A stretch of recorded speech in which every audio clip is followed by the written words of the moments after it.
जय श्री कृष्णा। राधे राधे आप सभी भक्तों को। आज मैं आपको बताऊंगी कर्मों का हिसाब कैसे होता है, भगवत गीता का ज्ञान। तो आप इसे बड़े ही ध्यान से सुनिएगा। क्या कभी आपने सोचा है कि जब हम अकेले में कोई काम करते हैं तो क्या सचमुच कोई देख रहा होता है? जब हम किसी की मदद करते हैं, किसी का दिल दुखाते हैं या अपने ही विचारों में कोई अच्छा बुरा सोचते हैं, क्या उसका कोई हिसाब रखा जाता है? भगवान श्री कृष्ण ने गीता में स्पष्ट कहा है, इस संसार में एक एक कर्म चाहे छोटा हो या बड़ा व्यर्थ नहीं जाता। हर कर्म का फल हमें कभी ना कभी किसी न किसी रूप में अवश्य मिलता ही है। आज मैं आपको एक छोटी सी कथा बताऊंगी, वीडियो को अंत तक जरूर देखिएगा। चलिए मैं शुरू करती हूँ। वृंदावन की घटना है ये। एक भक्त रोज ठाकुर जी को भोग लगाता था। उसका मन बहुत निर्मल था, परंतु कभी कभी वह दूसरों को कठोर वचन कह देता था।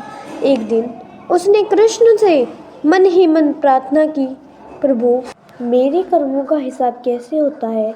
क्या केवल पूजा पाठ से आप प्रसन्न हो जाते हैं?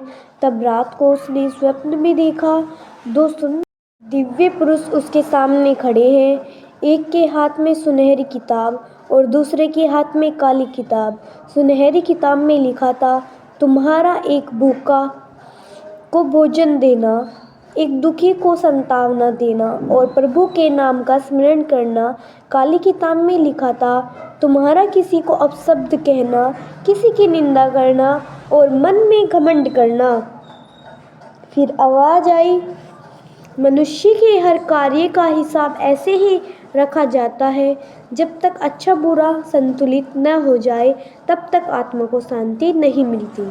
लेकिन यदि कोई पूर्ण श्रद्धा से प्रभु का नाम ले तो प्रभु उसके दोषों को क्षमा कर देते हैं। यह सुनकर भक्त रो पड़ा और बोला, हे कृष्णा, अब से मैं अपने कर्मों का ध्यान रखूंगा। केवल पूजा ही नहीं बल्कि अपने आचरण को भी शुद्ध करूंगा। तो कृष्ण भक्तों, गीता हमें यह संदेश देती है, कर्मों का हिसाब बहुत सूक्ष्म होता है। कोई भी कर्म व्यर्थ नहीं जाता। यदि हम अच्छे कर्म करेंगे तो उसका शुभ फल हमें अवश्य मिलेगा, और यदि बुरे कर्म करेंगे तो उसका बोझ हमें ही उठाना पड़ेगा। इसलिए जीवन का हर पल सावधानी से जिए, दूसरों के साथ प्रेम, सेवा और दया का व्यवहार करें।